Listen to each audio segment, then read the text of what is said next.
I love this. Good afternoon, everyone. And welcome to the General Government Committee meeting, and welcome to our new digs back into the committee room. I want to thank everybody for being here today. A lot of you, I know why you're here. I saw the postings and everything. And we're going to go ahead and start. We have two parts to our agenda. We have a consent and we have a general. And we only have one item on our consent agenda today. And City Clerk, would you please call the roll? Chairperson, Mayor Pro Tem Adams. Here. Councilmember Joyner. Present. Councilmember Burke. Here. And Councilmember Hall. Present. The first item, would you go ahead and call that, please? It's consent, and we can get that out the way.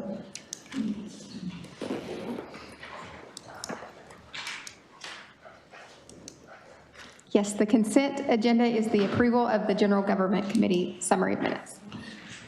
Move to approve. Second. I have a motion to move and approve item C1 of the consent agenda. All those in favor, and we're doing voice vote.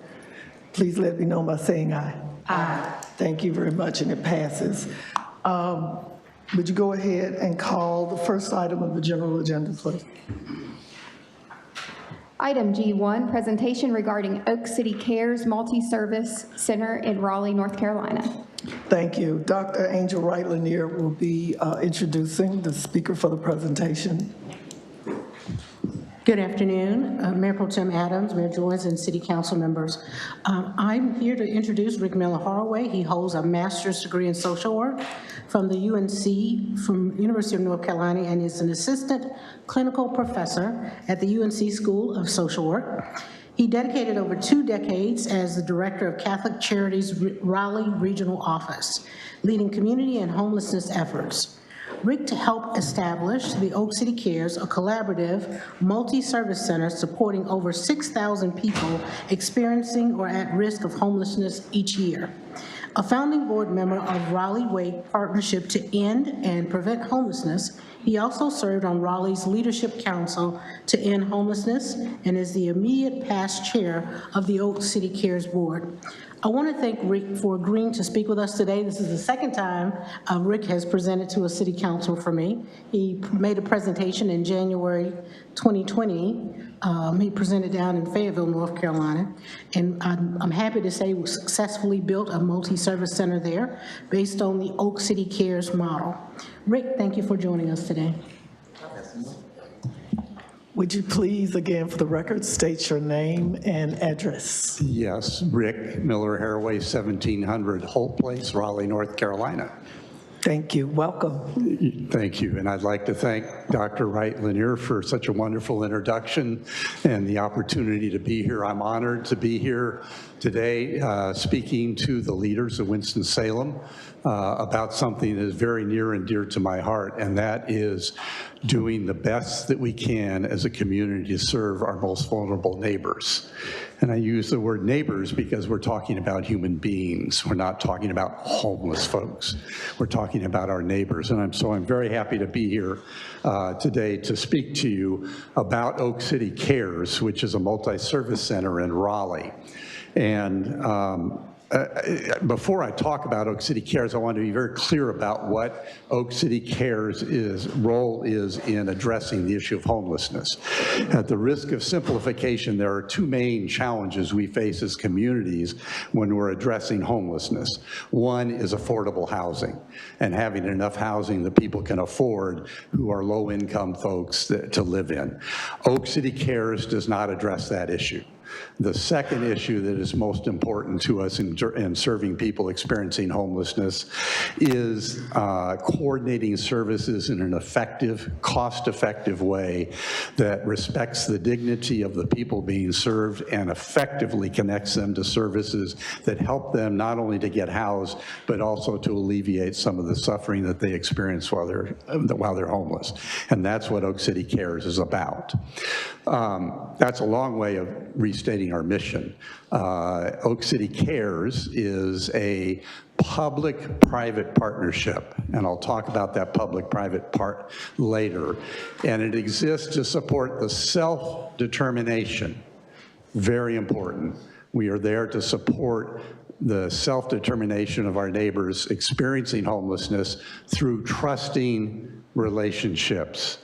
If any of you in this room have experienced homelessness, you know how difficult it is to trust people. And the neighbors that we are serving have been failed time and time and time again by our homeless services system. So they are not walking in the door with an idea that, hey, these people are trustworthy. So that's a really important part of our mission at Oak City Cares, is to build that trust. And we are there to provide connections to coordinated services. Not just services, but coordinated services offered in the right order at the right time. Just a real simple example, if we refer somebody to go get SNAP benefits from the benefit provider that is on site and they don't have an ID, we just wasted everybody's time. So we find out, what do people need? Do you have an ID? We make sure they have that ID, then we make that referral. And we do that over and over and over again in our care coordinated services. So our goals at Oak City Cares is long-term, sustainable self-sufficiency for individuals and families. You notice where I start.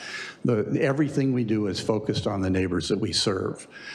We are also very interested about more efficient and cost-effective service delivery. It is very costly to cities and counties and nonprofit agencies not to do this well.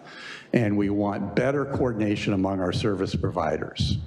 And lastly, we want the opportunity for focused volunteer opportunities for our businesses, for our faith communities, and for individuals and community organizations. Kind of the you build it, they will come. It's amazing how many thousands, literally thousands of people have come out of the woodwork in Raleigh saying, we want to be a part of the solution. And so part of our challenge is providing meaningful opportunities for them to participate in the solution. So this is a different way of providing services. This picture on the left is before Oak City Cares. If you walked into Catholic Charities office that I directed for 20 plus years and said you needed help, I'd pull out a piece of paper and I'd say, well, I think maybe you should go over to the Salvation Army for this. I'd give them the number, and then they go out the door, they get to the Salvation Army and they go, well, you really don't qualify for our services. And I felt good because I made a connection, but I really didn't make a connection. And so the person experiencing homelessness is going to all of our town, being referred here, there, and yonder to something that may or may not serve them. So at Oak City Cares, we do care coordination services, I'll explain in a minute, that connect the people to the right services in the right order. And you can see all the different services that we offer: housing, food and nutrition, health, mental health, employment, basic needs, substance use, and many more services. We're open 7 days a week. Monday through Friday is our care coordination services and our basic needs services, which I'll explain in a minute. And the weekends, we provide meals on weekends. Now, people always ask me, well, why don't you do meals during the week? Because we have already many other organizations in the community providing meals during the week. We are not about duplicating services. We're about more efficient services. And on weekends, all the churches that are doing meals during the week, what are they doing on weekends? They're doing worship. And so their spaces are filled on the weekends. So we have three primary programs: basic needs, showers, laundry, cell phone services, computer access are our basic needs services. Our coordinated care services, we have care coordinators on site when somebody walks in the door. We ask them if they would like to talk to one of our care coordinators. Invariably, they say, no, I'm just here for a shower. But on visit 3 or 4, they realize, hey, these folks are trustworthy. Yeah, I do want to talk to one of your care coordinators. And so then we sit down and we do an assessment of that person's needs. We ask them what their goals are, and then we develop a plan to connect them to our over 30 on-site service partners, help them get the services they need to move out of homelessness. And then I talked about, and we have over 30 on-site partners. We have domestic violence services, we have veteran services, we have services for people coming out of the justice system, we have street outreach services, housing services, employment services, education services, and more. And our weekend meals, we're providing meals for, when we opened our doors 6 years ago, we provided meals to about 100 people per meal. We're now serving about 250 people per meal. One of the ironies is the more successful your community is economically, the likelihood is you're going to have exponentially increasing homelessness. You ask why? what is happening to the cost of housing as you have more people moving in than you can build houses for. And so housing prices go up, you have more homeless folks. So last year, fiscal year 24-25, Oak City Cares served 5,400 unduplicated people. We have a point-in-time count of about 1,500 people on any given night experiencing homelessness. This does not include children who are in schools and their families who are living in motels, that 1,500 people. We made 37,000 plus connections to on-site service partners. We housed 194 households using some of our rapid rehousing services and money. We provided 473 primary care medical appointments, 304 individuals participated in education, job training, 1,400 individuals registered for SNAP, 500 plus people received their mail on site. That is a critical service. That's really one of our basic needs services. If you don't have an address, you don't exist. And 84 showers a day and 50 loads of laundry daily and 1,200 meals served per weekend. This is a picture of the inside of our building. It's 20,000 square feet. I just want to point out the colored areas. The pink area is our welcoming area. We do not have a waiting area. We have a welcoming area. The green area is our guest services area where our partners meet with our guests. We have 3 primary care medical rooms there where our medical providers can meet with people just like you and I get to meet with our physicians in our doctor's offices. The tan area is our office space where our partners can work when they're not meeting with our guests, and the blue area is our multi-service room, which serves as classroom space during the week and cafeteria space on weekends. How did we get here? Oak City Cares is a collaboration, as I said. It was a public-private partnership. Several years ago, about 10 years ago now, we had a crisis in Raleigh. A police officer showed up in downtown Raleigh and threatened to arrest a church that was providing food for people who were homeless. The minister, as the police officer was arresting him, took out his phone and said, "Would you mind repeating that?" He filmed it, and he was on MSNBC, CNN, and Fox News that night. And the citizens of Raleigh crashed the voicemail system and the email system of the city of Raleigh that weekend, saying, "We don't want to be this city." And there were about 500 or 600 of us who showed up at a city council meeting that week. And the city formed a task force to say, how can we do a better job of serving people experiencing homelessness? And they came up with a recommendation of a multi-service center. And through the leadership of a couple of key city council members, Mary Ann Baldwin being the key person, who is the woman who just retired as our mayor after 8 years on 6 or 8 years on the job as our mayor, was really the person who made that happen. But the county also got on board in a major way. And we also had our COC lead agency, which was the Raleigh-Wake Partnership to End and Prevent Homelessness. Those 3 agents, those 3 groups put out a request for proposals for someone to develop and run a multi-services center. And Catholic Charities was chosen to do that, I'm honored to say. It was the greatest honor of my life to be a partner with the city of Raleigh and Wake County to do this. We set up a separate 501c3 organization with the idea that we were going to give birth to Oak City Cares, not to continue to run it and control it. And I'm happy to say that after a year and a half of operation, Oak City Cares went out on its own because the community support was overwhelming. We thought it would take 5 years, but the fundraising went through the roof and we were able to do it in a year and a half. And to make that happen, it took courage of leaders like the 4 of you to make that happen. And it also took the courage of some nonprofit leaders to say, we're going to come together, we're going to stop operating in our own silos. We had nonprofit leaders who said, boy, with $10 million, well, man, our agency could do this, this, and that. And our response was, well, just think of what we could do together with that $10 million. Now, not every multi-services center is going to cost $10 million, and not every community has that kind of resources. So, public-private partnership. So the city and the county put in $10.5 million. Catholic Charities raised $2.5 million on behalf of Oak City Cares. $1 million of that to get us started, $1.5 million to do the first 3 years of operation. I mentioned our fundraising was so successful, we have yet to touch that $1.5 million. It sits in a reserve fund so that we now have a year's reserve fund in hand. Wake County owns the building that we operate out of, and they provide that building free of charge. They also provide all the utilities, all the maintenance, and the security services on site. This allows Oak City Cares to provide our space to our 30 on-site partners free of charge. If you're operating an agency over here and you say, come over here and provide a service here a day a week or 2 days a week, they're gonna say, well, I can't afford to pay your rent over there, I'm paying rent over here. So by being able to offer our space rent-free, our partners are free to come and do that and happy to do that.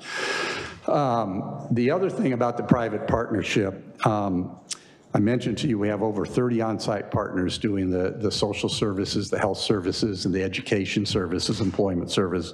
We also have more than 60 faith communities involved, representing over 20 different faith traditions. We have 20-plus community groups that are also participating. Last year, we had over 250 businesses come on site and do a tour and or a volunteer opportunity. We have 55 businesses that donated money. And we had 25 businesses that do regular in-kind donations of things like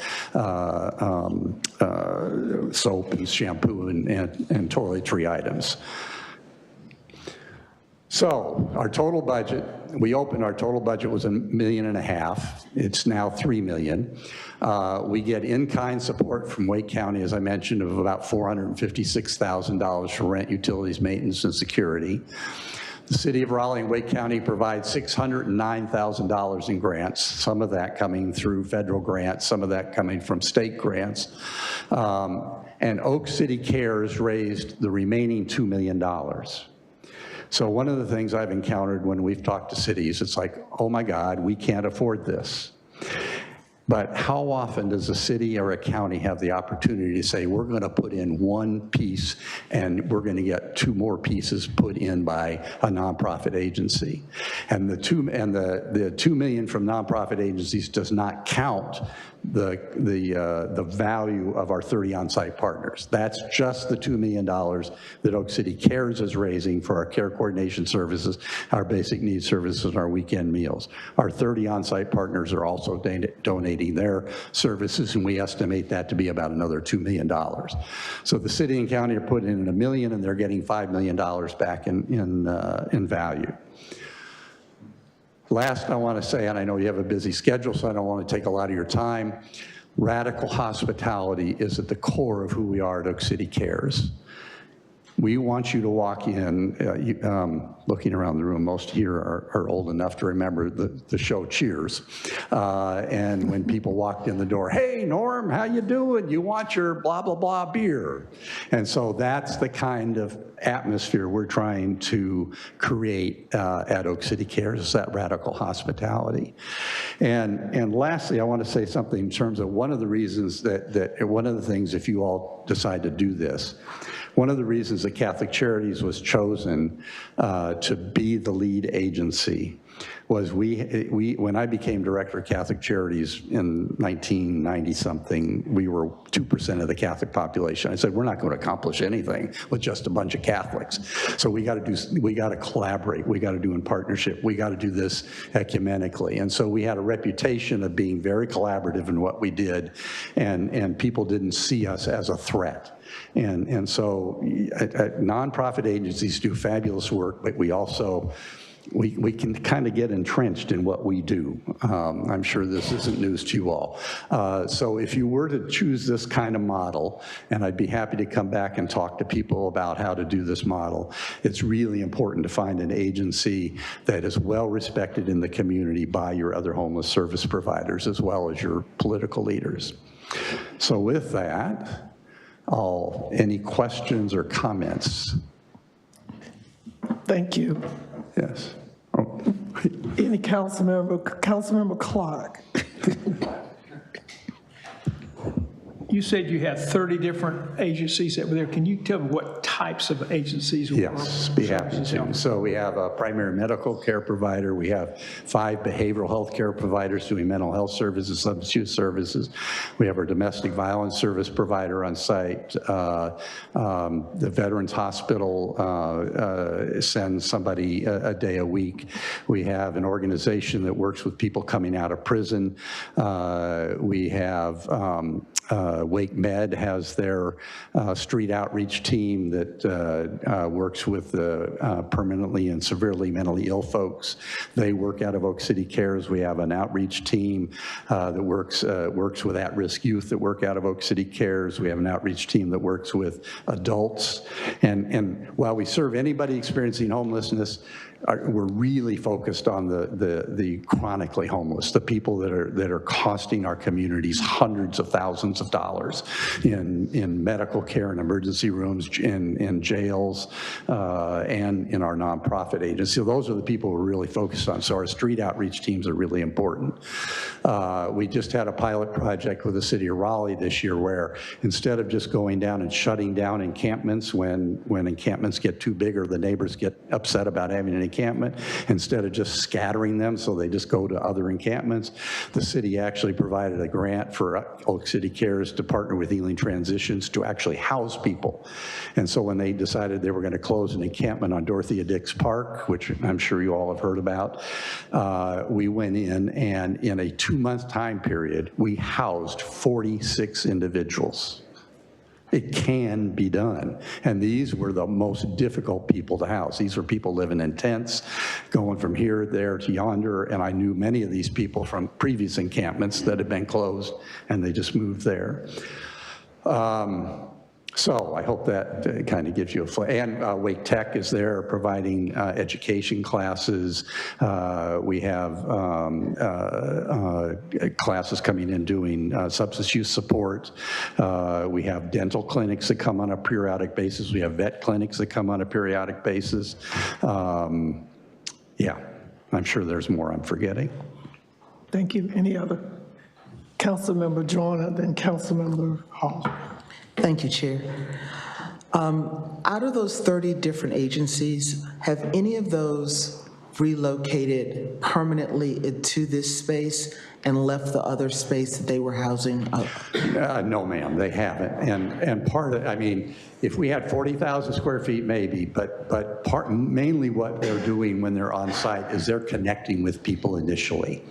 And once that trusting relationship is formed, people are going to be much more inclined to travel a mile or two, and we'll provide the Uber services to get them there. And so that mostly it's the intake and the assessment and the triage and making sure that we're connecting people to the right service, and then they can begin accessing those services offsite. That's a fabulous question. I'll work that into my presentation from now on. Thank you. Yeah. Councilmember. Thank you, Mayor Pro Tem Adams. I do have a question for you around, just to make sure that I'm understanding everything correctly. So this is more wraparound services and services to make sure that the individual is whole. However, the actual lodging and housing of the individual is still left to other agencies in the Wake County area. You did mention something about the 46 individuals who were relocated from staying at Dorothea Dix Park.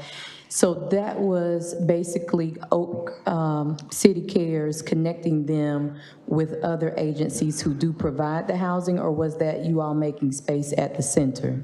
Yes. Okay, okay. Well, no, not at the center. We do not have any housing at the center. We are located next to the men's shelter that Wake County operates. So it is a bit confusing. So we do get some funds for rapid rehousing where we can directly house people working with landlords. And so when we relocated people from the encampment, we worked with some of the landlords we have relationships with. Wake County has a landlord engagement unit, and they referred some landlords to us. And we also referred people to CASA, which provides housing for disabled folks. And so it's kind of, but our primary mission is not housing, although people keep coming to us and say, here's $100,000, go house people. And we're like, well, yeah, we'll take it. But our primary mission is that wraparound service on the front end. Now, many of our people need wraparound services on the back end once they're housed, and better known as permanent supportive housing, which is a HUD-funded, maybe, program. Yeah. Thank you. Any other questions? First of all, I want to thank you for coming to speak with us today. You're welcome. We are, I guess, like Wake or Raleigh was, or many cities right now, we're all looking for real solutions. You know what I mean? Yes. And yes. we have to be willing to benchmark. And thank you, ACM Wright Lanier, for helping us to find this wonderful organization. I had other peers to tell me about you from Raleigh, some of the other council members. I hope most of it was good. Yeah, it was good. But everybody thinks that this issue is going to be solved overnight. It's going to take many hands. It's going to take a lot of money and resources. And again, as you mentioned, as we all mentioned, collaboration with others in partnerships and cohorts and things like that. Yes. ACM Wright Lanier, I would hope that we will bring him back and anybody else that we can talk to and have meetings to discuss. I'm interested, as you know, you and I, when you got hired, I told you, we are looking for real solutions, and I thank you, because in our community right now, we do have a lot of philanthropic folks and organizations that do good work, and people, but we're really not working like a well-oiled machine. And that causes and creates other issues that we're seeing now. As you said, if we decide that we're not going to face the issues head on, then all it does is continue to grow other issues and make the issues that we previously had bigger issues. And we, again, like other cities, where the people in Winston, as I say, want to know it, some of us, we travel to all of these cities, meetings, seminars, and we get to do tours of cities that are dealing with the same issues that we are dealing with. And if, again, we're not willing to try to come together as a community to understand that there are many parts to the solution. Yes, there are. And one of them is, again, researching initiatives that can help to make it better for not just the folks that need the services, but the whole city as itself. Yeah. So looking at where we are right now, and I know people are saying all of a sudden we're trying to rush through different things. Sometimes to find the solution, you gotta try new things, and they gotta come at rapid fire sometimes. Yeah. In order for us to even land on anything that we all can buy into. Yeah. So whether that's our Bethesda Center, Samaritan, Home Ed Ministries, whether it's churches, whether it's nonprofits, whether it's reentry, whether it's Goodwill. And again, just like Raleigh, we got a whole lot of organizations that are doing the work. Yeah. It's just about coordinating everybody. And no one feeling like, well, this is mine, and I'm doing this on my own. We are at a point now, we can't do it like that anymore. So again, I'm looking forward to the next conversation. I hope the committee and the council and staff will, the mayor, I'm gonna go ahead, Mayor Joyce, I'm sorry, I didn't see you. Go ahead. I hope that we can come together on this again, as some of us have met, staff and Councilmember Clark and I, of trying to put something together that we can present to the community as well as the council of how we can move forward. Again, I just need everybody to have an open mind. I need everybody to try to work together. What do you call it? Radical hospitality? We need some radical hospitality where everybody just know we're working to try to find. We don't know everything. Yeah. And neither does everybody else. So if we can just get together, we might can find one or two or three quick step solutions that we can start to work on immediately. Mayor Jones. Thank you. Thank you, Dr. Miller, for being here today. I was really interested in your comment that my good friend Marilyn Baldwin played in pulling that together. How important was the gravitas that she brought to the situation, and how did that work? If you don't Well, if you know Marianne Baldwin, she got some folks behind closed doors. And I won't quote her directly, but I mean, I think she basically said we need to do this. It also helped that Charles Meeker, who was our longest running mayor, had always had a focus on affordable housing and serving the homeless in a bit more effective way. He actually co-chaired our fundraising committee. And along with, and that's another key thing. I mean, that's getting further down into the weeds, but really finding your community champions. I mean, you need community champions here right now, but if you're going to raise the money, you need community champions out there that have some money to rub together and some influence to bring to bear on it. And one of the questions I got from City Council when we did this presentation was, well, if we build it, won't they come? And I said, well, you know, we're 30 miles from I-95. They're coming now. Yeah. You guys are 1 mile off I-40. They're coming. They're here. And I suspect if you did a survey of your homeless folks, many of them are from the rural counties surrounding Winston-Salem that have no resources. So the question is, how do you want to deal with it? And I don't think people come here just because they know, you know, yeah. So, yeah. So, and then it was also the key thing, you know, getting city manager, county manager on board. City managers and county managers are so important to the work that we do in cities, and getting the head of the county commissioners on board. Sig Hutchinson was a major voice for us, and so, yeah. Thank you. Councilman Hall. Thank you, Mayor Pro Tem Adams. You may have already spoken to this, at least essentially, with making sure that you have elected officials on board and then other community champions to make sure that you can move forward with this in a way that truly brought together both public and private partnerships to get this done.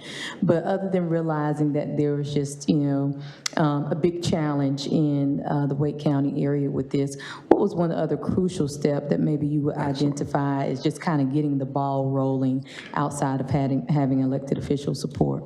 So what we did once the city and the county decided they were going to do this, and the nonprofits were not necessarily on board.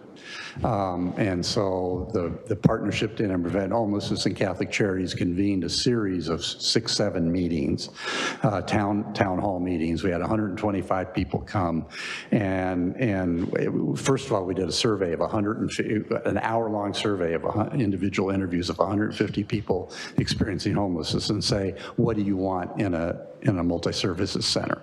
The answers weren't particularly surprising. I mean, we kind, you know, it's pretty much common sense, but that gave us a roadmap. So when we called the community partners together and said, okay, any of you who are interested in dealing with substance use and mental illness, you're in a group over here. Anybody interested in dealing with food insecurity over here? Anybody interested in dealing with transportation here, et cetera, et cetera? So we broke people into 5-6 groups and said, all right, the city and the county are giving us this gift. How can we make the most of it? This center doesn't belong to Catholic Charities, it doesn't belong to the city or the county, it belongs to us. And so what do we want in this center? And then here was the critical question. After they answered the question, and what is your agency willing to do to help make that happen? That's where the rubber met the road. And then I went out in the parking lot after those meetings and met with the people out in the parking lot who were like, because that always happens. The people in the room are excited. The people out in the parking lot talking are the ones that you need to talk to. And you need to hear from them and ask, you know, what's your problems? You know, let's talk about this. How can we come together? How can we improve this? You have legitimate issues and concerns. So we spent a year talking about that with people. But the city and the county had already committed the money, so, you know, that helped, because it wasn't like they were going to, you know, that they were competing for that money. They were, you know, are they going to get on board this train or not? Thank you. Yeah. Thank you. Thank you so much, Mr. Harway. ACM Wright Lanier, you have any closing comments or anything? Follow up? No, I just want to take the opportunity to thank Rick again for coming down to provide us with this information. You're welcome. We'll look forward Yeah, to my seeing pleasure. you again. And I hope the accident that was on I-40 East is cleared by the time I go home. Thank you. Thank you all. Good luck. Thank you. Our next presentation kind of goes hand in hand with this. City Clerk, would you call for the next agenda item? I apologize. When we are doing this now, for me, we need to connect the dots and help the community understand that, again, it's not a one-item thing. It's wraparound services, it's a care center, it's housing, it's unhoused, and you gotta show the public and the community, we do, of how all of this is connected. So when we're presenting these presentations to you, or we're having these items on the agenda, particularly in this committee, my job, along with staff, is to try to connect it so that you can see how all of this works together. Next item, I apologize, Clerk. Item G2, update on neighborhood services, homeless initiatives. We have Ms. Floyd. Yes. Would you please tell people, a lot of people don't know your title and what you do, please? I am the Housing Programs Manager. I oversee the Housing and Community Services Division, where we oversee gap financing for affordable housing, as well as our continuum of care programs and federal funds around housing and community services. Thank you. No problem. So this is our Winston-Salem Forsyth County Homeless Initiative update for 2025. So this is around the continuum of care. Our continuum of care is North Carolina 500. The COC is not a 501c03 organization. This is a group of agencies, medical providers, advocates, city, county officials that get together to try to solve and create programs around homeless services. Everyone in the COC is not a funded agency. Less than 15% of those who attend these COC meetings or who help around the continuum of care are actually funded. It is one of the most important activities that we are required to do at the COC, is our biannual count, or our point-in-time count, where we go out and we count how many people are experiencing homelessness on one given night. And then we mainly coordinate prevention strategies and homeless assistance programs to assist those who are experiencing homelessness. So the city's role in the continuum of care, the city is an entitlement city of federal funds. So the entitlement funds you see in the blue box are funds that we receive automatically as being an entitlement city.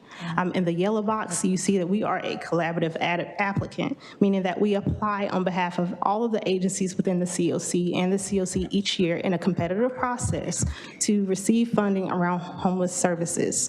The COC funds, which we'll get into a little bit later, do not cover emergency shelter or street outreach. These are funds that are strictly around housing services. So the city is responsible for acting on behalf of the COC when applying for federal grants. So that can be the continuum of care funds. There was a COC bills application that came out. The agencies all go through the city to apply for those funds. I have a question. Yes. Could you go back to that slide? And I apologize, my laptop went down, it's whatever. Anyway, this is the city, what we do, but the county does something as well, is that not correct? So yes, we'll talk about that a little later. I added that for you. Go right ahead, yes. I'm sorry. No, you're fine. So I added it afterwards. So 4 parts of the COC. So each COC, there are COCs in every state. In North Carolina, you are required to have a COC in order to receive federal funds. There are 12 here in North Carolina. Each of them are required to be broken out into these 4 categories. So coordinated entry. Coordinated entry is that first point of contact that you have with individuals experiencing homelessness. So this is where you receive information about intakes and assessments, where you can go in and get food, where you can go in and get assistance with getting an ID, birth certificate. So they're trying to connect before they even get to the case managers to make sure that you're able to rapidly go into housing. This is also where our street outreach teams are housed under. Interim housing is usually where you get your emergency shelter services. So this is to provide shelter to individuals in an interim basis. And then you have transitional housing. Transitional housing at this time is not supported by any federal grants, but this is where we have transitional housing, which is a little more long-term than our interim. Our interim, we're looking at usually 90 days, 120 days, where transitional is usually 6 months. It can go up to 2 years. Permanent housing is our rapid rehousing and permanent supportive housing program. So you'll hear a lot of RRH or PSH. Rapid rehousing is short-term assistance, so it is up to 24 months of rental assistance, utility deposit assistance to get someone on their feet once they obtain housing or find housing.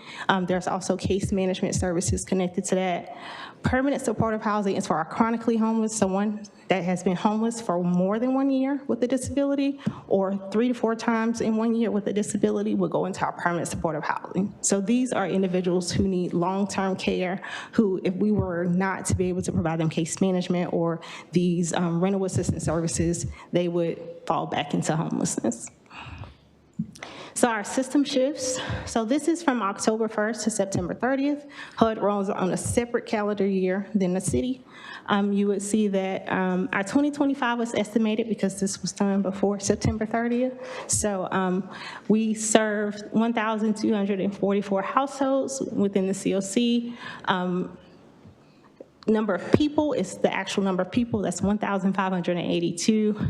Average days homeless was 117, and the rates of exits to permanent housing is 18%.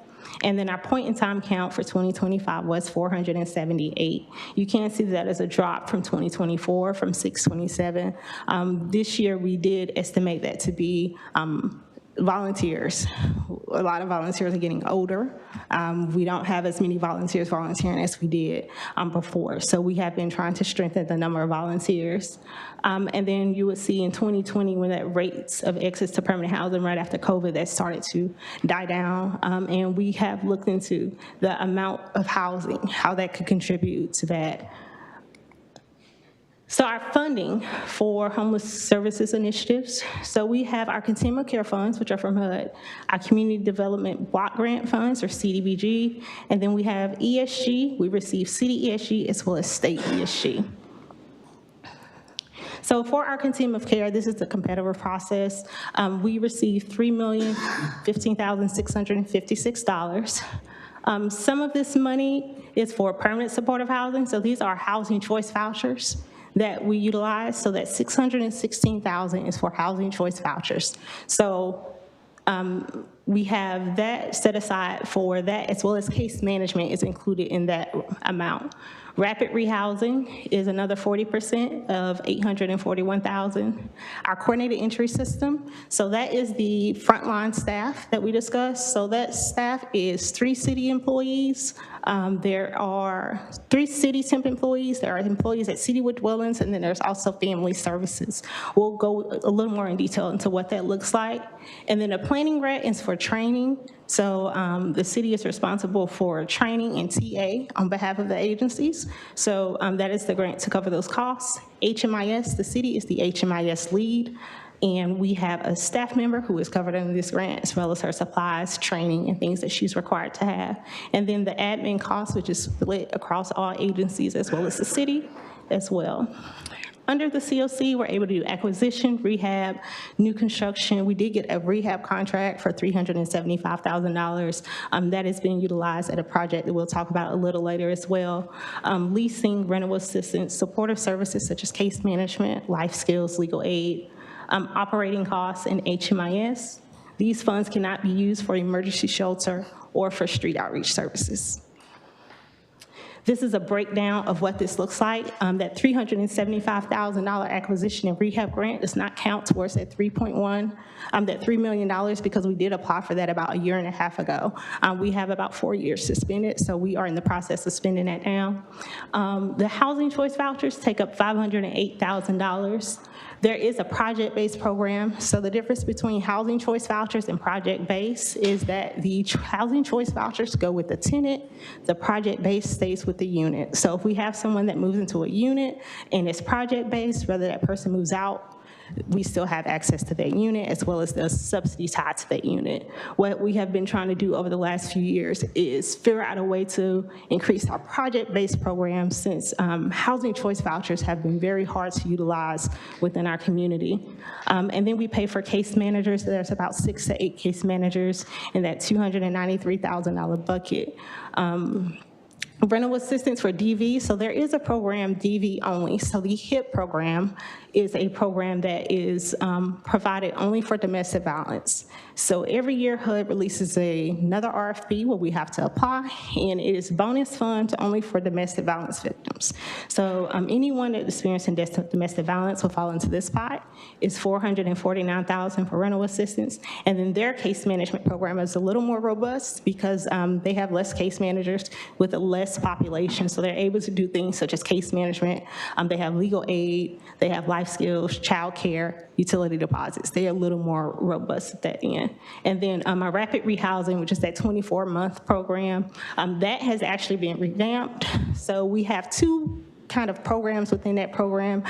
We have a light touch program. So those are for individuals who are working, may have just fell on hard times and become homeless. They no longer have to wait to be attached to a case manager. The city now has a case manager that provides light touch rapid rehousing services. So if they only need a deposit or a first month rent, they don't have to wait for them to be connected. We are able to provide that light touch as soon as they find a place. And then those case managers are also paid out of that $268,000 pot. So state ESG, this is the pot that we utilize for emergency shelter and street outreach services. So only 60% of this funding is allowed to be utilized for emergency shelter. So $93,000 is for our emergency shelters. Street outreach program is $33,000. And then our data entry, there has been a larger emphasis from HUD on data. So what we did was we included data entry workers at each facility. We only pay about $11,000 for them. So the agencies usually have to kind of cover the rest, but we asked for at least a part-time worker to assist with data entry, since there has been a huge emphasis on data lately. And then rapid rehousing. So this assists with items that the COC cannot assist with. So we see a lot of back rent for halls. If you owe back rent for halls, you can't get us a new Section 8 voucher. You can't move into a new Section 8 unit. So that can assist with that, and then some other deposits and utilities that we can assist with COC. And then the same is for city ESG. We've received $177,000. Again, only 60% of that can be used for emergency shelter and street outreach services. So emergency shelter was split between our shelters. We have $92,650. That data entry part is $21,500, and then that rapid rehousing rental assistance pot is $63,000. And then we have our community development block grant. So part of our coordinated entry, we improved that. We'll talk about that a little bit later. With expanding and improving, it costs money. So we are using our CDBG pot to fund the city staff on that end of $243,708. And then we have our city street outreach worker who's been here for about 2 or 3 years. She is funded through CDBG as well with $72,000. So we were asked to do a graph to show how much city funds compared to county funds are utilized for these services, as far as not utilizing non-federal dollars. And we are comparing this to other COCs within the area. So we met with and talked to other COCs, a total of about 7 to 8, to see what they were doing. And what we got is Greensboro, so they utilize their money. This is an estimate of $895,000. $415,000 is used for a SOAR program, a day labor program, and day centers. So a SOAR program, right now we only have 2 employees that are SOAR certified. SOAR allows you to apply for Social Security on behalf of a client. So you are able to assist them with their Social Security applications. It gives them a comfortable place to put the application in, and you're able to track where that application is going. So The city of Greensboro was able to show that they do $895,000. We did not get the numbers from Guilford. That initiative is also county-led. They have a point-in-time count population of in 2024 of 665. Charlotte Mecklenburg, they have COC funds of $7.9 million, but they contribute $17 million in non-federal dollars between the city and the county. They have $12 million that is contracted services for aftercare. So once someone moves into housing, those case management, rental assistance, as well as prevention services. They also provide money for shelter. They create different initiatives and programs that can't be federally funded, such as their Keeping Families Together project that is for individuals and families who are coming out of the justice system or who are coming out of the foster care system. So that is their Keeping Families Together project that they also fund out of that. The Wilmington, New Hanover County, so they have a Cape Fear Council of Government. So this is a council that is made up of city and council leads, as well as individuals from the different cities within there, to include 44 municipal and county governments. And they utilize an independent nonprofit foundation to run their COC. It was established in 2021. And the endowment, it was established in 2021.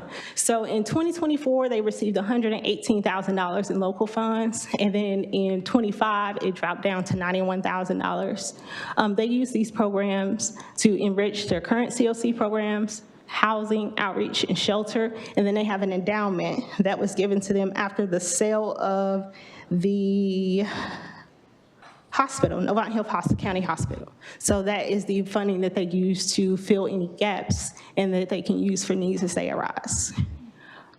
Chapel Hill in Orange County, so they are county-led, and they have $1.2 million in COC funds. $1.3 million is donated in COC and city and county money. They divide theirs by a formula. So they utilize the population of homeless in each city and county. And 39.77% is divided to Chapel Hill. Orange County is 39.5%, Carborough is 14.3%, and Hillsborough is 6.5%. Their point-in-time count is 148, and they use that to do shelter, street outreach, coordinated entry, and any housing-specific programs that they feel they need. Durham County and Durham City is actually city-led. They approximately do $300,000. This is just for their shelters. Some of their stuff, she said she couldn't put $1 to. They have a landlord engagement program that they've started, a street outreach, white flag shelter, permanent supportive housing, and emergency shelter.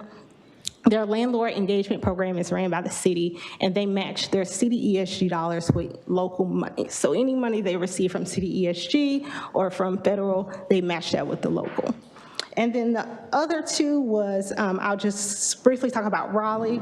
They had 992 homeless on pick count. They received $6 million in the COC funds, and they wanted to highlight their Durham Community Safety Department, as of July 1st, 2025, was a department that was created to provide additional services around homelessness. So it's two parts of that department, a 911 crisis response and a stabilization response that houses street outreach, reentry services, homeless services, Office of Survivor Care for Domestic Violence, and it leads their Durham Team of Care.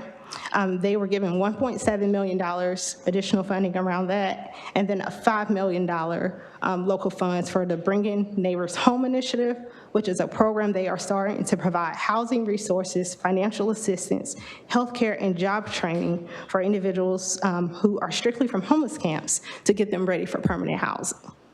And then the last one was Asheville, Buncombe County. They are the lead, Asheville, the city of Asheville is the lead agency. They have 739 people experiencing homelessness on point-in-time count with 1.9 in continuum of care funds. They donate about $300,000 of city money for street outreach, coordinated entry, winter overflow, shelter, and then they have an encampment response team that they have in response to homeless encampments that pop up. So what we have done since the last time we were here, Our homeless encampment engagement team has continued to grow. So this team was created by the Neighborhood Services Department, and it consists of staff from the Winston-Salem Police Department, local agencies such as the Bethesda Center, Citywood Dwellings. Goodwill has now joined us as of 2 weeks ago. The Bear team, the City Street Outreach staff, NC211 staff, and they engage directly with people experiencing unsheltered homelessness, those living in places like streets, parks, or cars, to build trust, connect them to services, and help them move towards stable housing. In the last 6 months, they have had over 25 households who have been housed directly from the streets. And then we have some City of Winston-Salem collaborations. We have the Winston-Salem Police Department, who assists in street outreach and in-kind support with food and supplies. The Bear team provides outreach and strong collaboration with case management services, especially on the weekends when they're needed. Our Department of Transportation assists us with traffic control, parking, and signage when we have events such as our Project Homeless Connect. Our Park and Recreation assists with table, chairs, stage supplies, locations, and anything far as manpower. In regards to, we have Project Homeless Connect. We're going out for outreach, and there's some things that we need. Our code enforcement assists with the cleanup of encampments. They also go out with our outreach worker when there's additional manpower needed for that, and any setup there's needed. And sanitation department, when there comes to events for those experiencing homelessness, they pick up trash and they come and support Project Homeless Connect each year. And then utilities helps us each year to figure out the connections for shower trucks and laundry trucks and whatever needs to be set up to make these services available. They are there just a call away. And these are just some pictures from the point in time count that was this year in September.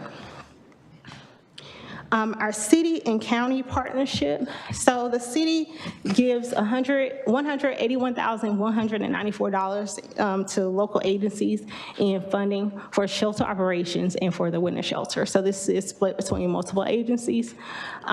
We do have a county commissioner, Commissioner Woodbury, who is our Commission on Ending Homelessness. After speaking with a lot of our Commission on Ending Homelessness representatives, also Councilmember Joyner as well, they wanted to know what more can they do. So we have, we meet this week to talk about the redevelopment of that Commission on Ending Homelessness and how we can strengthen that partnership.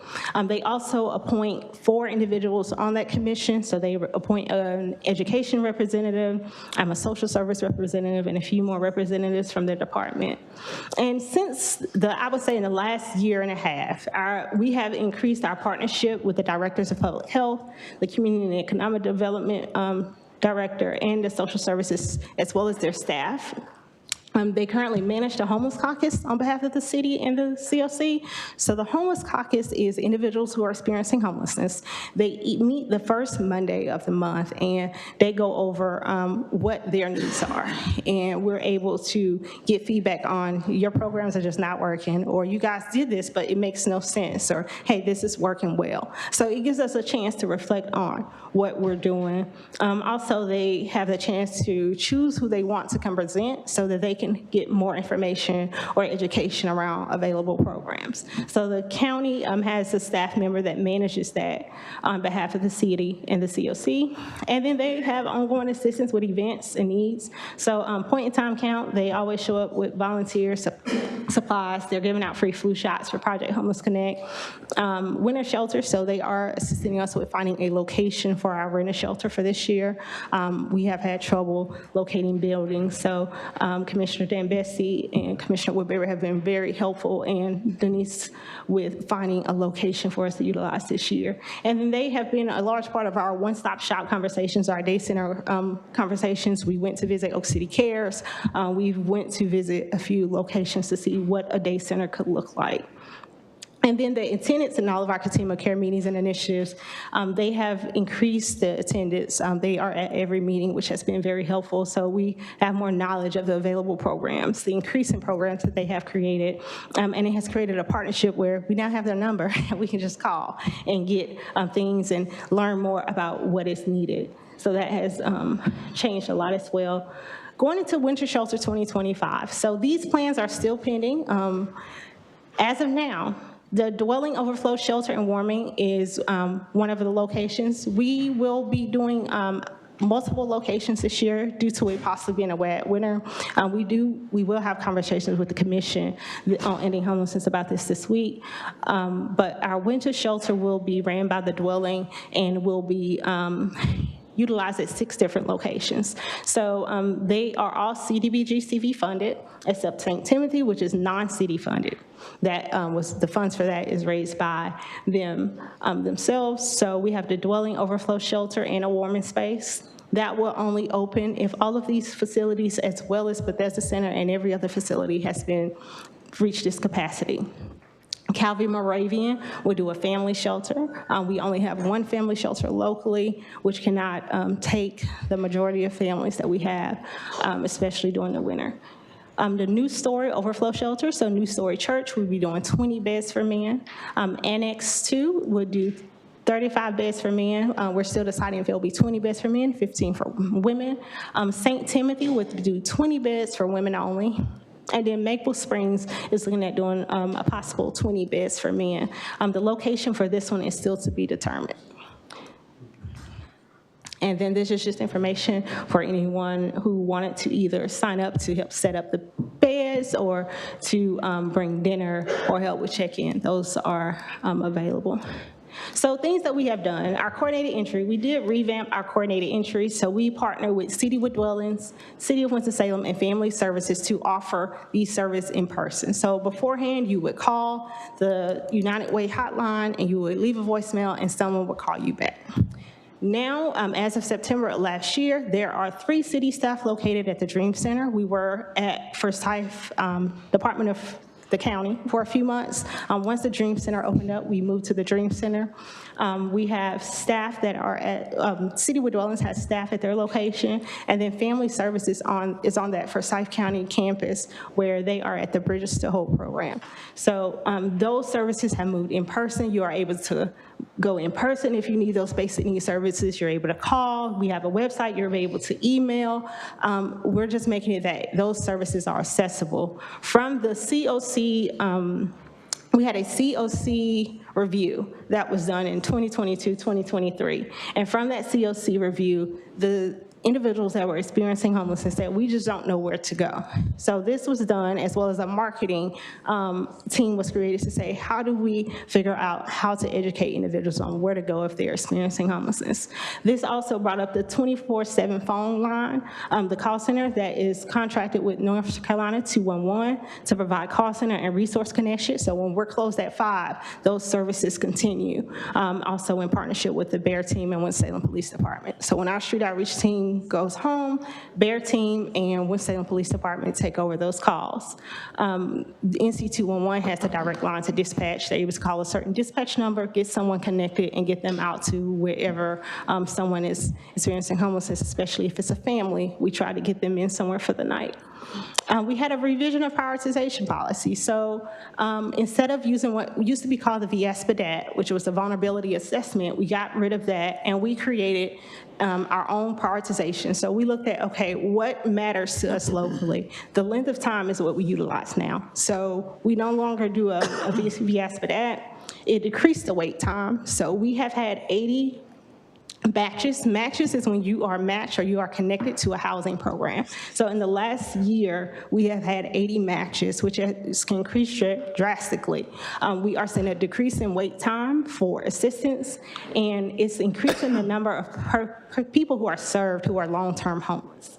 It also helped us create that light touch assistance program. So if you have a Section 8 voucher and you only need deposit assistance, you no longer have to wait. So we have that city case manager who's able to provide that deposit so that you can move right into your apartment. And then marketing, we have brought back Project Homeless Connect. That had been gone since about 2017. So that was brought back to continue to educate individuals in the community about, hey, this is where you can find us. This is what we do. And it increased our sponsors and local partnerships. So when I first started, we had about 15 or 16 people who came to the meetings, all the same people. So now we have over 42. So it's been a task keeping up with everyone, but it has been great just delivering all of those services. We have community health workers who come to our meetings now and say, hey, let's educate you guys on what we do, and then we can go educate the clients. And this is what this looks like for you guys if we were to do some of these programs. So that has been very beneficial as well. And then certain events such as our Connections Over Coffee, so monthly events that we have where individuals are able to meet at a local coffee shop, and it is hosted by Samaritan and Citywood Dwellings, and they are there for 2-3 hours. And even if it's a decompression talk, or even if it's just, hey, let's just figure out what, where's the brokenness in the system and what can we do to fix it, those monthly Connections Over Coffee are helpful for that, as well as weekly meditation on Wednesdays at 4 o'clock at Dream Center. Karen from United Way provides trauma-informed meditation, rejuvenation services for everyone who works within the COC. And that's just to keep the burnout down for those that we're working with. We have enhanced training and increased our membership and participation. So education of best practices. We have moved from using, for COC only, this isn't eligible for ESG, we have moved from using the fair market rent to rent reasonableness. So beforehand, we would only use FMR. If it wasn't FMR, we could not utilize it. Rent reasonableness still give us some hesitation. So rent reasonableness is if you can find 3 units within the area and HUD considers that it is reasonable, it can be over the FMR, but we can move someone into the unit. Well, the issue with that is, even though those 3 units in the area are affordable, that person that may be going into that unit may not be able to afford that unit, especially if you're on Social Security or a fixed income. So those are still some of the issues that we're having. We've moved to a progressive engagement approach. So we no longer give you 24 months of assistance right out the bat. That is not happening. So now you have to work your case plan. So you may receive 6 months of assistance because if you're working, you've stabilized, there is no need to stay in the program for 24 months. It allows us to help more individuals, and it allows us to teach people self-sufficiency. So we have done a lot of training around best practices. We actually have HUD coming in about 2 weeks. We hope with the government shutdown, they still come, but we have them coming in about 2 weeks to continue to train monthly on what progressive engagement looks like and how it will be effective in this community if we keep pushing that progressive engagement approach. And then we've been advocating around the housing first model. So house people first, and then you surround them with all the wraparound services. We do not want to keep people on the streets and try to provide them mental health or substance abuse from the streets. We want to place them in a house and then provide them with the services. Usually when you place someone in a house, you kind of figure out there's other physical ailments going on. You have a time to focus, sit back, and see what else is needed. And then trauma-informed care, making sure that all of these services are provided in a trauma-informed manner so that we are not re-traumatizing anyone that we come into contact with. And then again, we have increased our membership. Novant Health, Baldwin Properties allows us to lease some of their properties through our programs. The Department of Social Services, we have increased our local religious organizations who have come on board, and the Goodwill is also back on board. They are providing case management services again, which has been great. And then again, we have moved to in-person meetings for the Continuum of Care Council. That increases our participation, not only the number of people, but the feedback and the conversations that we have. And then we have created action groups around different needs that we have. Ms. Floyd? Yes. You know I'm a fan. Yes. And again, everybody thinks that we make these decisions that we make in a vacuum without information and education. What good is it if the community doesn't know what you and your coworkers do?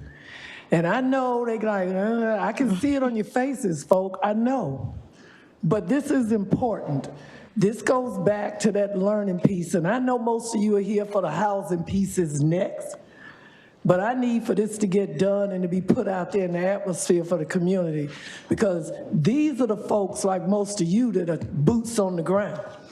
They out there doing the work.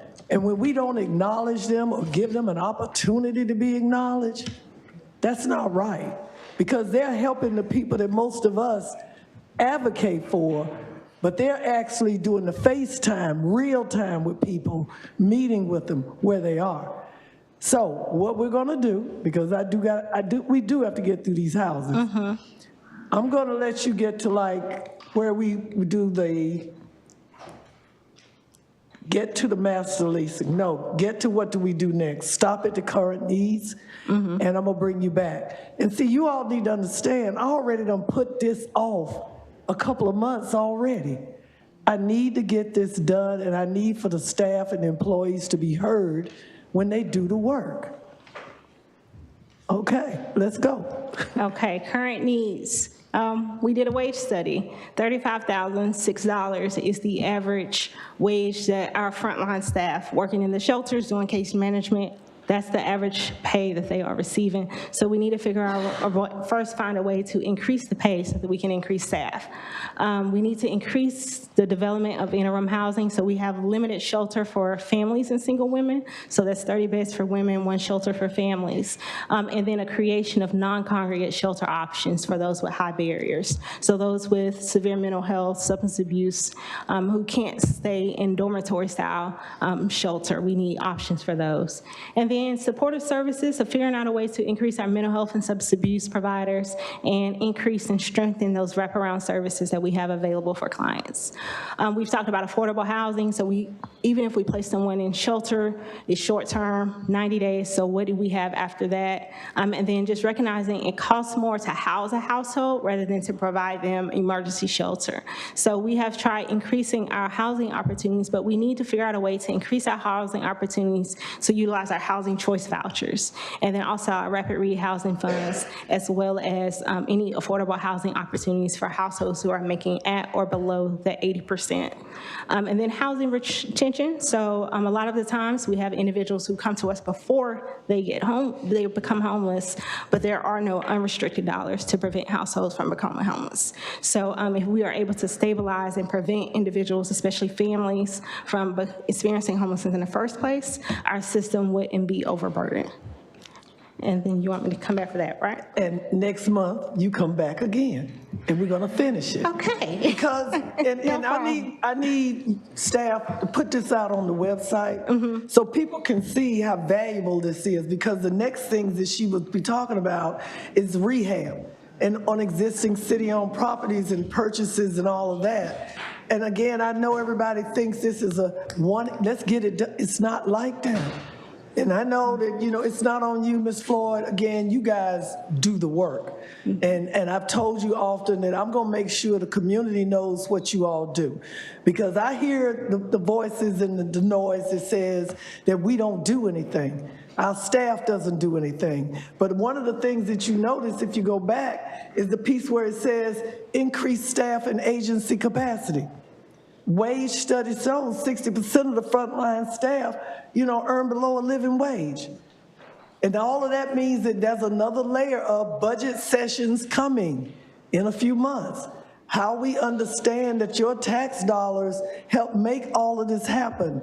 And if we're not willing to understand all of this before it gets to us to vote, well, we need to go up on the taxes again.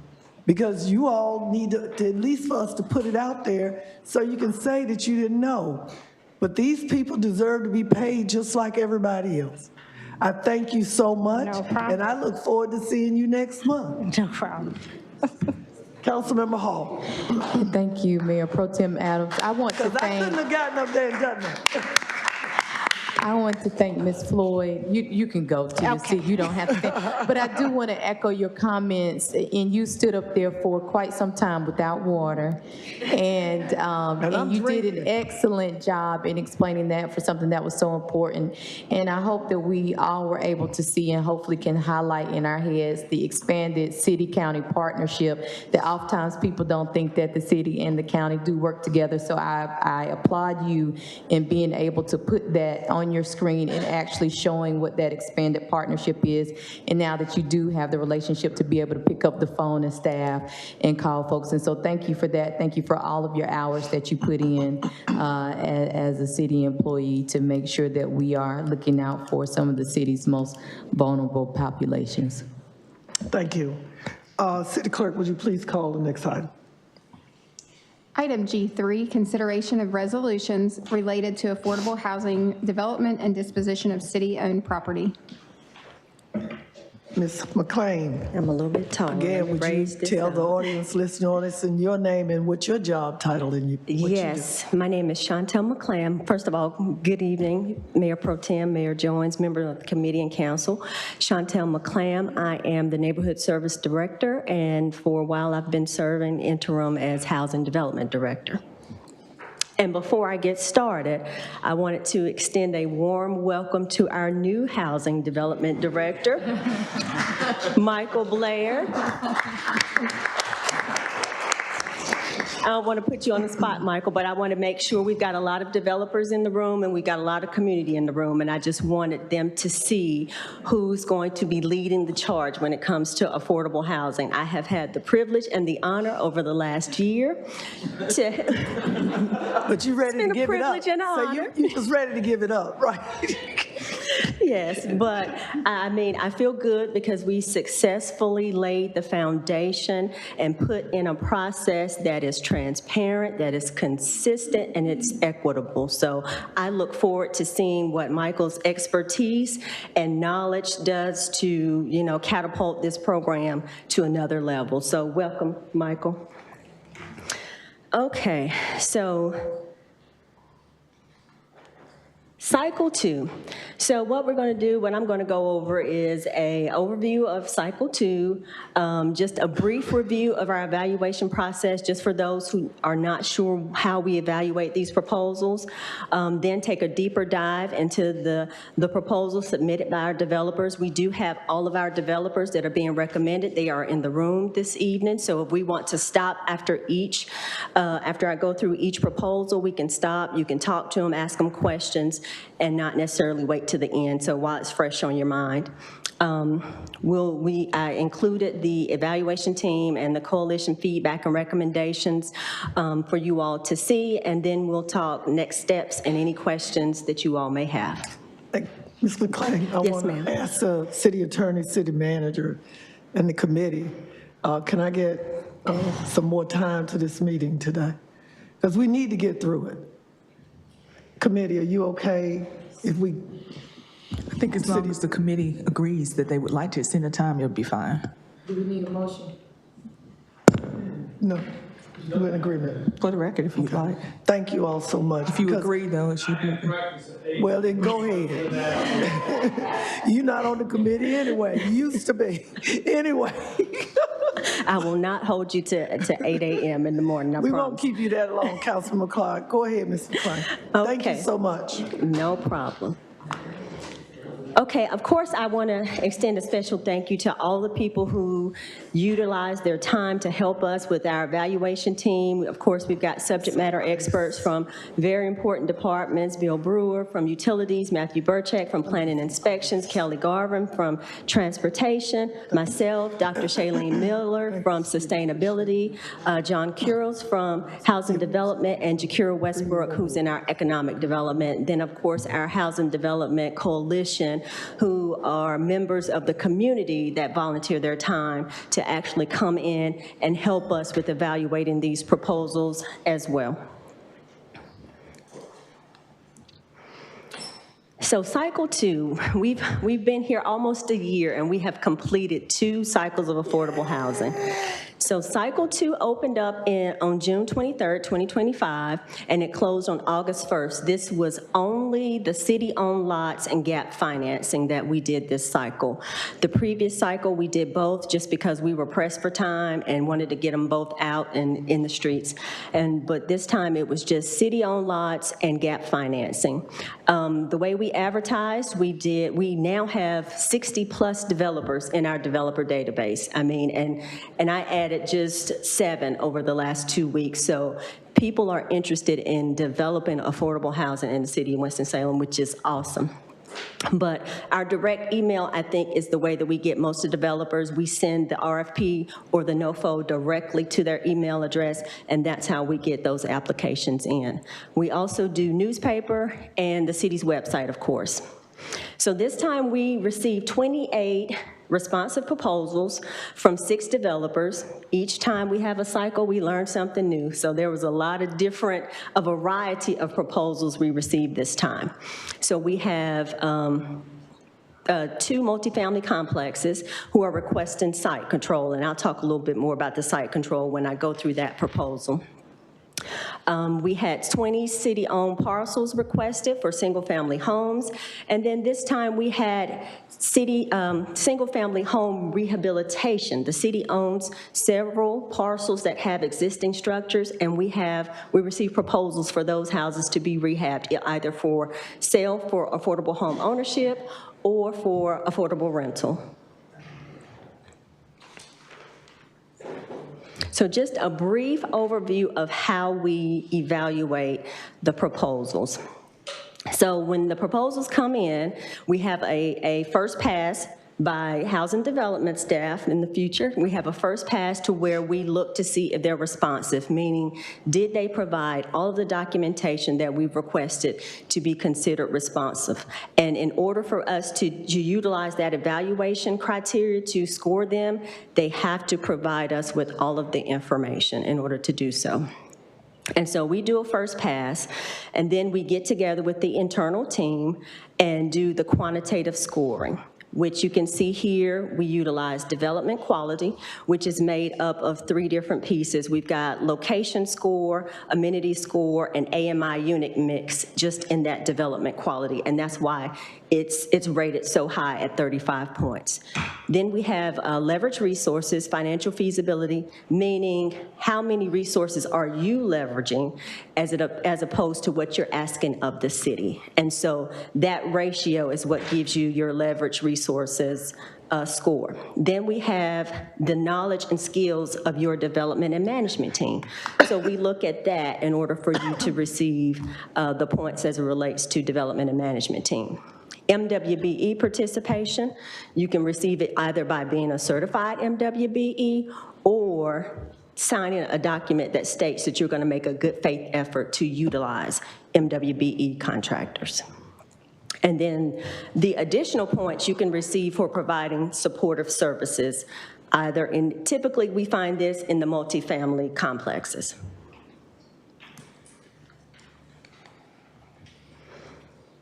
So out of the proposals that we received, these are the 6 different developers that I spoke of, and this is how they ranked as it relates to their score in all of those categories. And I'll show you on the next page where there's a little more breakdown of how they weighted in each category. Now for Vincino Group and Affordable Housing Management, those are our 2 multifamily that are coming for site control. So they have communicated that they are going to apply for low-income housing tax credits. They're going to have to come back through our cycle in the fall, because they have also communicated that they're going to request some gap financing from the city. So you will see them again, and then they will get scored on that minority in business, because at that point they will be required to either sign the form, the good faith form, or tell us that they're not going to use MWBE.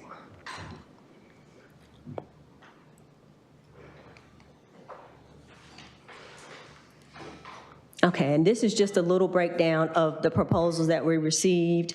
We've got Vincino Group, Affordable Multifamily Rental, Affordable Housing Management, also Affordable Multifamily Rental, Prosperity Alliance. They submitted for affordable townhomes for home ownership, but they also submitted to construct some single-family homes as well. Then we have Moravian Church in America.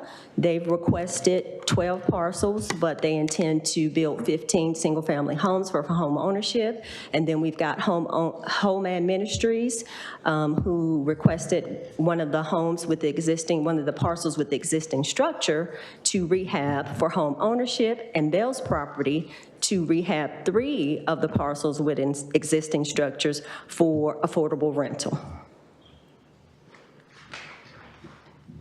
So each one of the proposals, we did a map for it just so you can see where they fall on the map.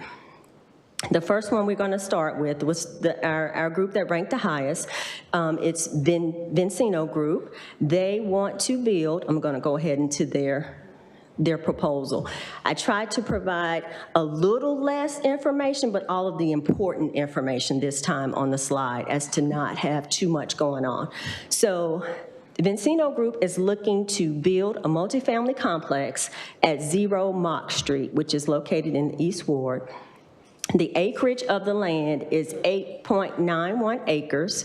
They are proposing to purchase that parcel from us for $250,000. The parcel is, current market value is $486,400. As you can see, the total development cost is going to be $12.5 million. And there, it's going to be 4 two-story, it says townhomes here, but that's a typo. It's actually 4 two-story rentals. It's going to have a clubhouse, fitness center, community room, playground, walking trails, community garden, on-site laundry. Right now, this is what they're considering to be their first phase, but they are going to all be 60% and below AMI. So we're going to have 42 units in this first phase, which is the darker blue down here. And it'll be 12 one-bedroom, 24 two-bedroom, and 6 3-bedroom. Location score for this location was a 49, and they are proposing to set aside some permanent supportive units, and to collaborate with City with Dwellings for permanent supportive services. They are proposing future, you see the 2 other buildings, they are proposing to add two future buildings to this. I know that 42 seems low. However, if anybody has been out to this location, the topography at 0 Mock Street is very difficult. And so they have utilized, although it says it's 8.91 acres, they have utilized as much space as they could as feasibly possible. Both the evaluation team, the internal evaluation team, and the Affordable Housing Coalition are recommending this proposal for approval. And I do have Mr. Wesley Brown here from Vincino Group, if you would like to meet him and ask him any questions. No. No. Mr. Brown, no? Okay. So Let's get through the presentations. Are we good? You want me to go through all of them? Because okay. You've lined them up in your PowerPoint, Okay. but you've also lined them up according to the agenda, so let's Yes. get through those. Okay, will do. So Affordable Housing Management, they are seeking to build on 0 Peters Creek Parkway. 0 Peters Creek Parkway was a contested parcel, and so I'm going to follow up this one directly with the developer who was looking to develop on this parcel as well. So 0 Peters Creek Parkway in the Southeast Ward, a multifamily complex. They are looking to build 3 three-story garden-style buildings with a community building, community center, computer center, fitness center, playground, multiple picnic areas, community garden, walking trails. It includes 84 units, also 60% and below area median income. They will have 21 one-bedrooms, 42 two-bedrooms, and 21 three-bedrooms. The acreage is 5.33 acres. They are looking to purchase this property for $1. They are also looking for conditional conveyance of this property. And the location score here was 43.70. The location score was a little bit lower, well, a lot lower on this parcel because the closest transportation is further up the street. Location is rated higher on our location score, and it's your proximity to important services such as transportation, hospitals, grocery stores, that type of thing. However, this proposal, if you can see over here in the corner near the Peters Creek Parkway, they are proposing a bus shelter. And, you know, we have those key individuals on our panel so that they can take these type of proposals back to their departments and say, hey, they are proposing a bus shelter. Can we put a bus stop here? And so both the internal team and the coalition are recommending that this developer gets this site as opposed to the next developer that I'm going to show you. Prosperity Alliance also submitted a proposal for 0 Peters Creek. However, they were proposing modern 2-story, 3-bedroom, 2.5-bath townhomes for affordable home ownership. This would be 80% AMI, 46 of them 3 bedrooms. And so the evaluation team and the coalition believe that the increased density that affordable housing management is offering, as well as the diverse unit mix, and the affordability being 60% and below AMI would be more suited for this parcel than the affordable home ownership townhomes. Can I ask a question on this? Yes, sir. Is this the land beside the other things? Yes. It needs to be rezoned for multifamily. I cannot answer that. We leave that to them. This is the land I think. That's all single family, and you will have major opposition to multifamily. Oh, never mind. If this is the outer land, it's zoned single family. And I know we've had several zoning requests in my 25 years here, and you're going to have major opposition to anything because it backs up to single family. And I think that needs to be taken into consideration on what we suggest there. Okay. And I believe, Ms. Joyner, is this your land? You sure? No, sir, it's Mr. Taylor. Okay. I bring up a point. This is the land, I think, beside the otter tank, which is zoned single family. If it's what the land I think it is, and you're going to have major opposition to anything other than single family. And I think we need to take that into consideration when we make our decision, when you make your decision. Thank you. Just a comment. Thank you, Mr. Clark. And we do recommend to all of our developers when we know that there's going to be opposition or contention when it comes to a parcel, to do your community outreach during those phases of trying to develop. And for us, this would just be recommending that they are conditionally conveyed the parcel so that they are able to apply for the low-income housing tax credits.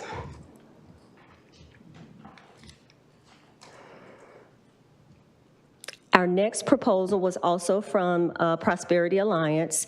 They are seeking to build at 82 East Rhine Avenue. Again, they want to build a modern 3-story, 3-bedroom, 2.5 bath, approximately 1,386 square foot townhomes. To provide much-needed housing for families. It includes 33 units for affordable home ownership, targeting 80% area median income. The sales price would be no more than $240,000. The parcel is 4.9 acres, and they're requesting to purchase the property for $1. They are not seeking any additional financing from the city. They are just seeking the parcel. And as you can see here, the total development cost would be $2.3 million. Both the coalition and the internal team recommend approval of this proposal.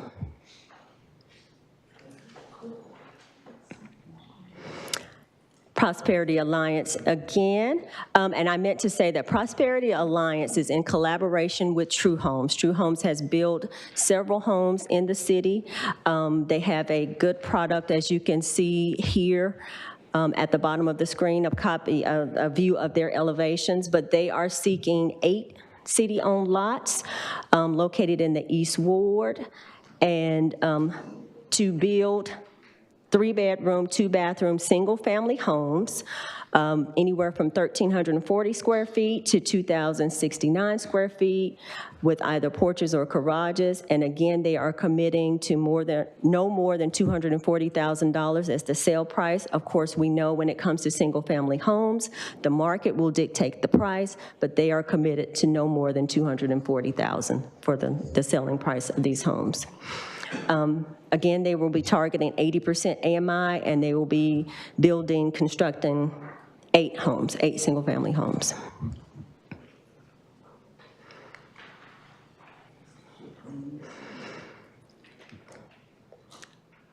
The Equitable Home Ownership Project is a collaboration between the Moravian Church in America and Fine Line Homes. They are requesting 12 city-owned lots in the north, northeast, and southwest and east wards. They want to construct 15 out of the 12 city-owned lots. They're going to construct 15 single-family homes for affordable home ownership, targeting 80% AMI. They are requesting $35,000 in gap financing per home for a total of $525,000. The value of the city-owned land is a combined $196,200 with the total development costs across the homes at $2.8 million. The homes will all be 3-bedroom, 2.5 bath, 2-story single-family homes, approximately 1,600 square feet, and they are committing to no more than $194,000 per home for these homes.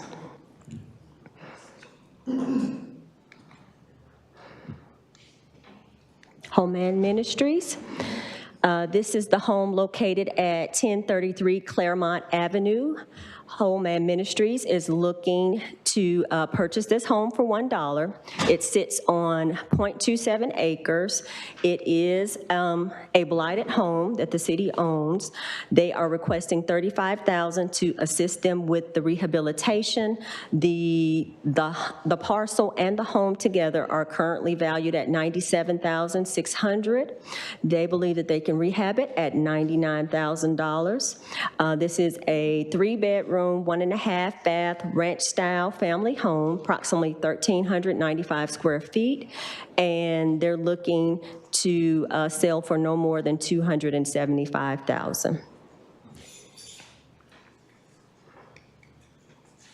And our last proposal was Bell's Property Management. They are seeking to rehab 3 city-owned lots with structures, existing structures, one located at 1206 Excelsior Street, one at 122 North Graham, and one at 2713 Ansonia, which are in the east and northeast wards.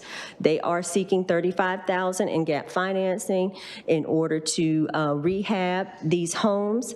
The total value of the land and the structures is $174,300, with approximately total development cost of $304,200. The home on Excelsior is a 2-bedroom, 1 bath, 950 square feet.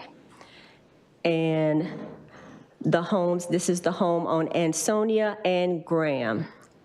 Ansonia is 1,008 square feet, and it's a 2-bedroom, 1 bath, and the home on Graham is a 3-bedroom, 1 bath with approximately 1,104 square foot. Bell's Property Management is proposing to acquire these properties from us for a total of $73,000. And there you'll see the rental rates that they are recommending for each one of the homes: $1,100 per month for Excelsior, $1,250 for both Graham and Ansonia. And the next slide is just a map of where all of the proposed projects will be located within the city.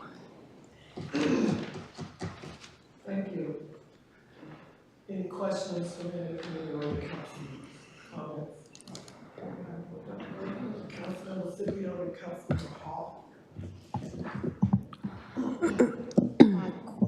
My question is number 5, Vincento Group on Mark Street. Can you? Yes, ma'am, I'll go back to it. That was, I think, one of the So first. we can talk about it. Oh, right there. Yeah. Yes. So it's planned to rent for, what is the rental that we're looking at according to AMI? 60% AMI and below. The rental rates, I do not have the exact rental rates here, below 80. but they are in line with the 60%. They're below 80? Yes. I see. And what is the relationship with city with dwellings? What is the? concept? Vincino is offering to set aside some units for permanent supportive housing and then collaborate with Citywood Dwellings to provide supportive services in those permanent supportive housing units. All right, and there are power lines there. We don't have an idea of what they might look like, where the other companies have shown us some elevations and site plans. I'm familiar with this particular piece of property. I am more concerned about we are renovating or rehabbing Happy Hill to be a place that offers home ownership opportunities, to go back to what it was culturally, specifically. So my biggest concern is we already have lots of rental units in that site. So I'm much more in favor of having home ownership opportunities, more as opposed to so many mass rental, because that was what was torn down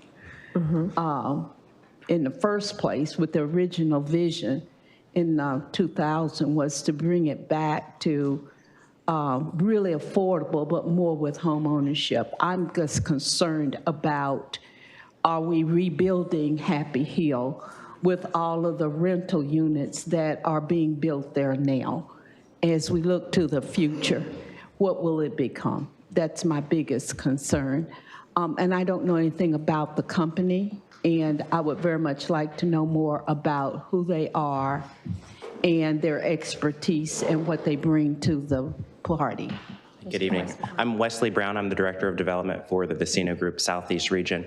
Our company is a predominantly affordable housing development company. We are vertically integrated, so in-house we have development, construction, asset management, property management, and design all in-house. We are about 100 strong across the country with offices in Atlanta, Springfield, Missouri, Utica, New York, and Salt Lake City.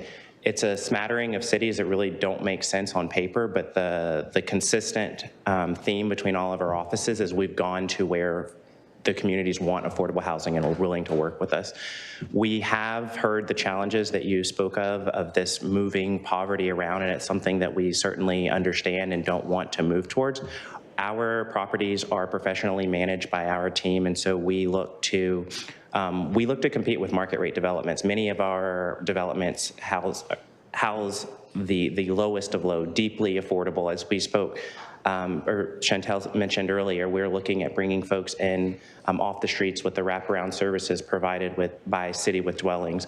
But oftentimes when we create these developments, we have folks that are coming in to fill out an application and they are looking for a market rate apartment, and we don't have that service. But the visual confusion is that our apartments present as though this is a market rate, and it is with great pride that we're often able to turn those folks around.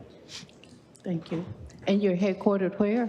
Springfield, Missouri. It's the birthplace of the low-income housing tax credit.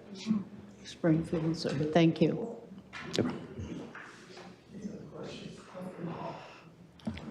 Thank you, Mayor Pro Tem Adams. Ms. McClam, if you would walk me back for clarity. It appears that the Prosperity Alliance was one of the developers that was competing for 0 Peters Creek that was not elevated to the top for recommendation of that particular site. Okay, however, they were recommended for, Prosperity Alliance was recommended for single-family homes with Happy Hill, or no? Yes, Okay. they are, yes. Good. And also the property on Rhine Avenue for townhomes for home ownership. Okay. In sticking with the Happy Hill site, those are 8 lots, I think.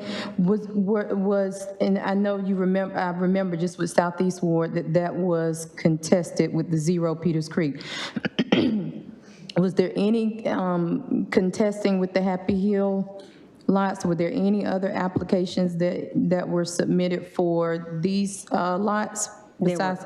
Okay. There were not. This was the only, the Zero Peters Creek was the only parcel that was contested. And we didn't receive any responsive proposals for those other parcels. Okay, and then back to Northwest Ward.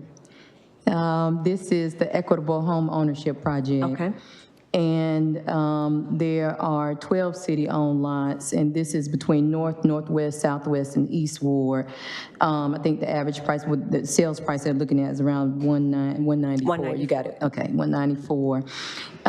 These, unlike the ones that would be projected for Happy Hill, do not have the option of either a garage or a long porch. I see the long porch in the picture here, but they don't have the garage option, or do they? I just can't see from the rendering. They do not have the garage option. The difference here is a difference of $46,000. So, you know, the Prosperity Alliance homes are committing to no more than $240,000.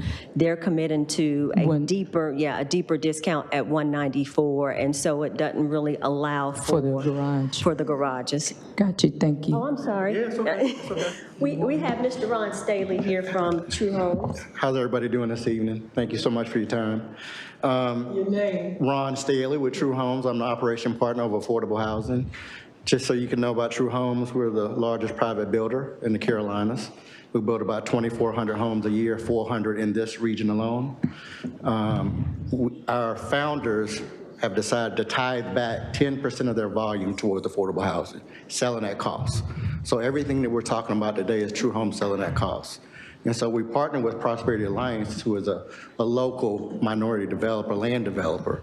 We're building their capacity as part of our Entree Path program to help out minority contractors build capacity and get a better understanding and make sure they don't fail. We've had great success within Winston-Salem. In May of 2024, we were awarded Ridgewood Place with you guys, where we built 31 single-family homes in 20 months. Built and sold at 80% AMR below. So we have a pretty good track record here, and we just want to do more. We believe it takes a village, not only our product, but you know, there's some multifamily product needs as well. Thank you. Thank you. Councilman Scipio, Councilman. I just wanted to give some thank you to Ron and True Homes and their investment in the community, but also in Happy Hill, because they are also going to be building a considerable number of homes in Happy Hill that are adjacent to the town, to those 8 properties that are on Alder Street. So we're looking forward to their participation in building homes for residents in Happy Hill. I also wanted to speak to Bell's Property and Whole Man's Ministry. Bell's Property is doing rehab.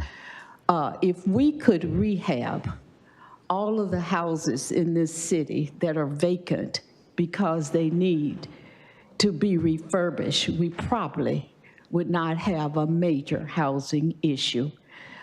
If we could just rehab, but I am looking forward to what they're going to be doing in the East Ward on Excelsior Street and on Graham. And the Whole Man's Ministry is on Claremont. So I'm really gung-ho about rehab of homes, saving property, and investing for home ownership. The East Ward is in dire need of people who want to make neighborhoods stable by investing and staying there and maintaining the properties that they live in. And so I'm certainly in favor of both of those 3. Thank you. Thank you, Madam Chair. To both Prosperity Alliance as well as the other developers, I would encourage, I know everybody has a really nice car and they want it out of the weather, but porches create community. I would encourage a porch. Maybe you can have a little carport, but a porch is the thing that creates community. As we talk about Happy Hills, as we talk about those types of communities that were, as we think about just 5 years ago, if you didn't have a porch, you were out of luck. You either had a porch, a backyard, or you were just sitting at the window looking sad. Porches saved our lives 5 years ago. It's not been that long. We can all sit here and talk about the pandemic that we survived. And porches saved our lives. Garages didn't do nothing for nobody. I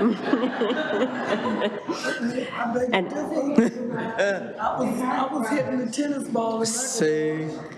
Mayor Pro Tem, can I have just one comment?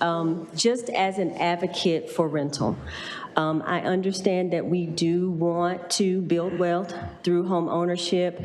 However, as Mayor Pro Tem stated earlier about connecting the dots, as we we listen about Oak City Cares, and we listen to Ms. Floyd regarding how we don't have enough housing for that grouping of 60% and below area median income.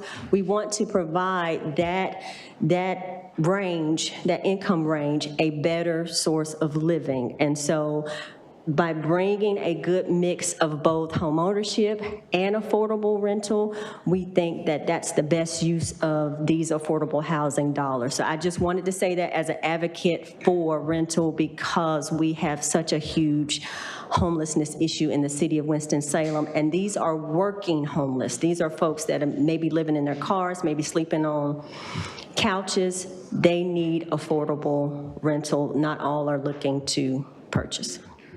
Any more comments or questions? All right. So did we get through everything?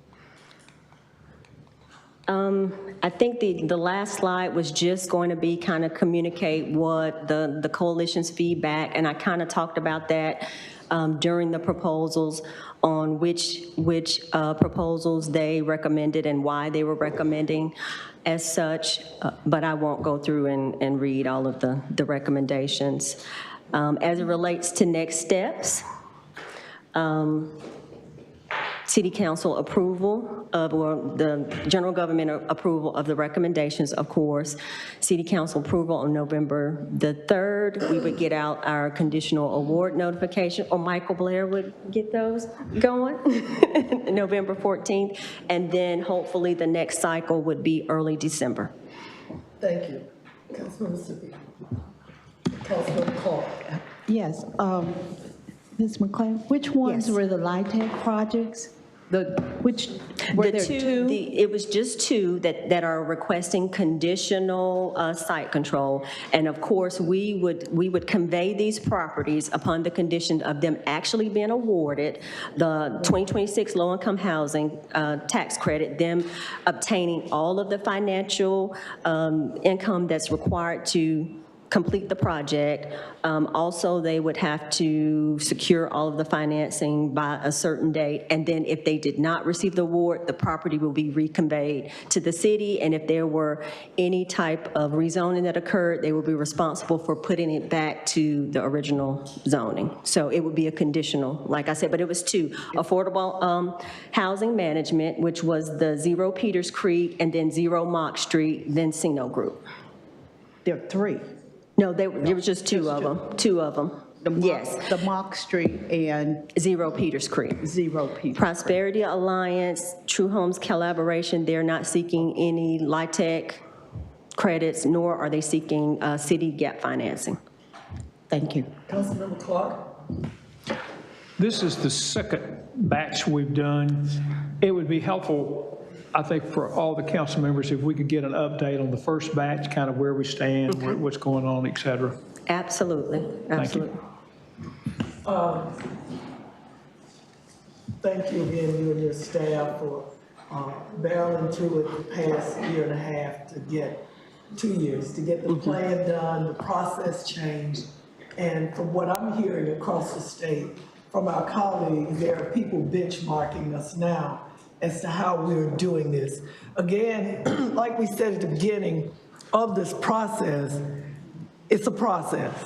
And this is our first whole year, basically, of getting through rounds 1 and round 2. As I was telling the city manager and others, we will, as we move forward and we finish this, as Mr. McClain knows, we will tweak it. We will take recommendations from you. We will figure out or help get a way, and I think that way for the community to have their voice heard, much like the planning and zoning, before it gets to us, that needs to come through the Affordable Housing Coalition. They meet. There is a body that's where they used to take the record of projects that maybe that communities didn't want to like or had great commentary about why they wanted them. So I will be asking the city manager and staff to look into that there be a pathway for the citizens to have a voice before it gets to us. If we, I don't know whether any of you knew or remember, we were stuck a couple of years ago or more. Am I right, Mr. Clay? We were stuck. We weren't doing anything because we couldn't find a pathway to collaborate and to get a plan and a process in place. We're talking about 229 units of housing today. And I think we had that more than that in the first round. So we are actively building houses and moving and trying to put families and people in housing. I think we've done a great job. Again, that doesn't mean we're perfect, but I think that we're on the right path to where we're trying to go with this. I am going to ask the committee if we could have a motion to send this to council. And you got to remember, this vote is when? November 3rd? November 3rd. So there is public comment in a couple of weeks. You get to come and you get to, you know. Next week.